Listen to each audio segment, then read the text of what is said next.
So my first question is about blind spots.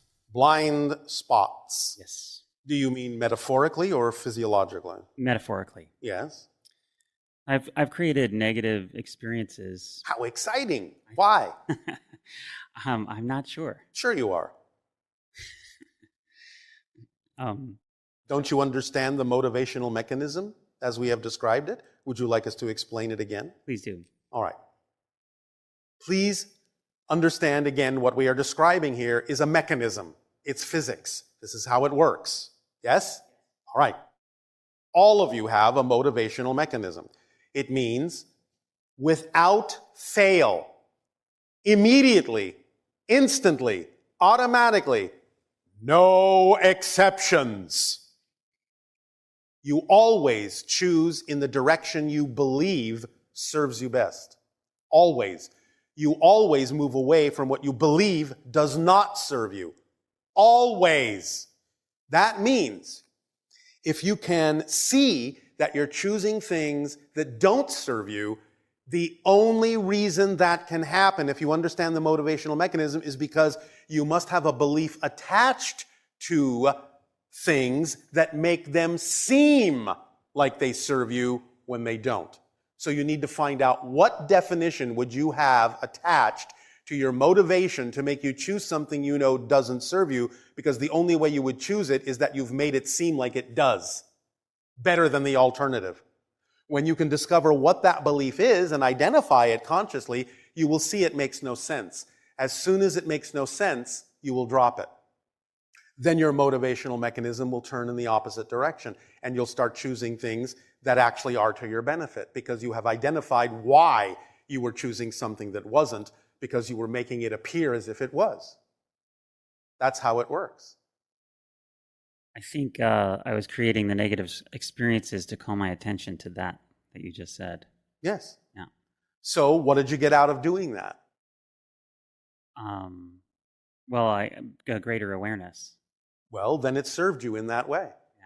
But you can also realize that you can have greater awareness by doing it in a different way too. Yeah, that's the essence of my question is, Yes. Is there a way? Of course. And what's that? Well, again, this is why we give you the formula. Okay.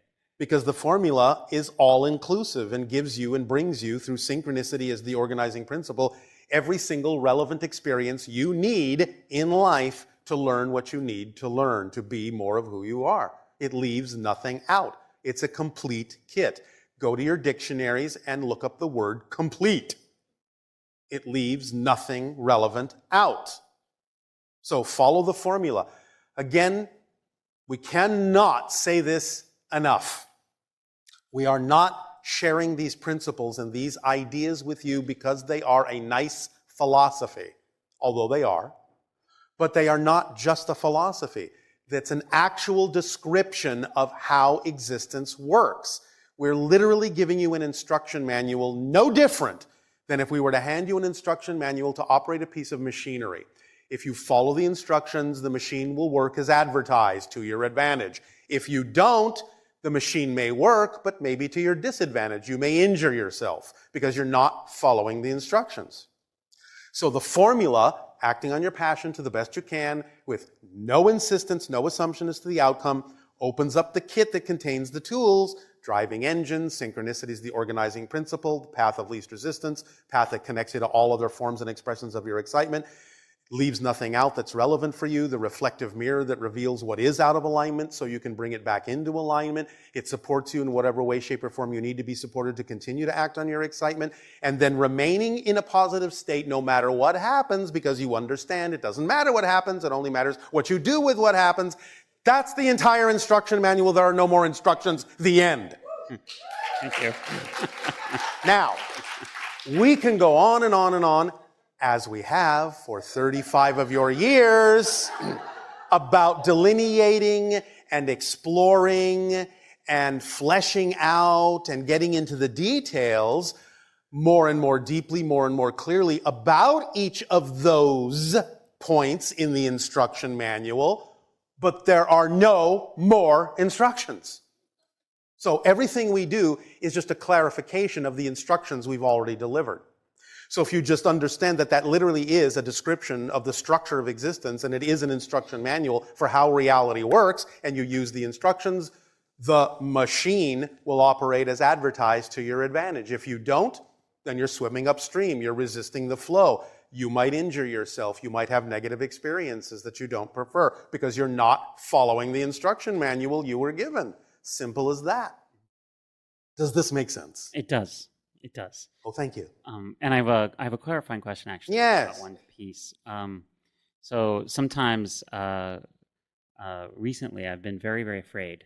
Very Afraid. of. Afraid of what might happen in the future. Well, that's the easiest question to ask to reveal what the negative beliefs are that you're holding on to, that you think benefit you somehow. That's exactly the perfect question to ask. If I did, in fact, allow myself to be who I prefer to be and follow my passion in the way I would prefer to, what am I most afraid might happen? Yeah. That will usually reveal the negative belief. And then you have something to work with and ask yourself, well, why do I believe that to be true? Why do I believe that it benefits me to hold on to that? What am I afraid of in terms of the alternative? Why do I have a definition of the alternative that's supposed to be my excitement that I would be defining as something negative? Yeah. Because again, that would instantly tell you that you don't have a clear definition of excitement. Because if you actually had a clear definition of your passion, you would understand that by definition, your passion cannot contain a negative experience. And when you say, well, I'm going to act on my passion, but if I do, something negative might happen, that's not a definition of your passion. It's a different definition that you're working with. Uh-huh. So you have to be very clear and precise about your definitions. Yeah. Thank you. And when you hear things come out of your mouth or thoughts go through your head that sound like facts, you have to stop yourself and catch yourself and remember they're not facts.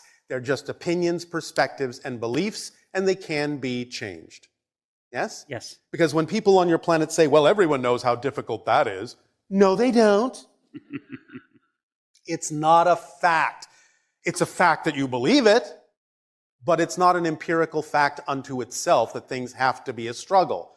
That's just an opinion, a perspective, and what you've been taught. It's a belief that you bought into as true. And that's all it is. And those things can always be changed. The only things that can't be changed are what we call the 5 laws, the only 5 facts we have ever found in existence. You exist, everything is here and now, the one is all, the all are one, what you put out is what you get back, and everything changes but the laws. That's it. Everything else is a perspective. Thank you. Does that help? It does. Thank you. I have a question about forgiveness. Forgiveness, yes. So when I decide I want to forgive someone, Yes. one method I reach for is imagining that they're doing the absolute best they can given their past and current circumstances. Yes, they are. Sort of All of you are. Yeah, like a forgive them, Father, they know what not they do kind of idea. Kind of. Kind of. Yes. But I notice that sometimes sets up in me a subtle like superiority of them, which is Well, then you have to examine things within you that you need to forgive within yourself. Yeah. Yes? Yes.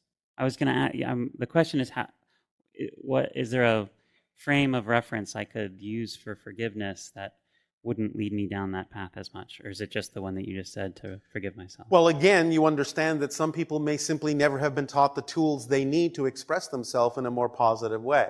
So you can come from compassion in the same way that you don't really hold a child to blame or responsible for something that they don't understand how to do better. Yes? Yes. You teach them how to do it better. Now, it doesn't mean they have to choose it. Right. But the idea is that you need to be the shining example that will allow them to know that at least there's an option for how they could be living their life more joyfully by seeing that you're doing it. Because generally speaking, when you see empowered people, you want to know how they're empowered. And you will want to figure out how to do the same thing for yourself. So teaching them the instruction manual, how it works, will at least give them the option. They may still be holding on to beliefs that won't let them abide by it or use it to their advantage, but you've done what you can, and what they do with what you've taught them is none of your business. Right. I can have compassion for their experience and respect their choices. And absolutely respect their choices, because you don't know what their path actually is. No. And you don't know what they really might need to go through in order to have a greater appreciation when they finally do understand how to transform. Yeah. All you can do is give them some options and be on your way. Thank you. Does that help? That does. All right. And just in parting, what frequency are you reading in me? Right now, Yes. about 156,000 cycles per second. Thank you very much. You're My very welcome. unconditional love to you, Bashar. And you as well.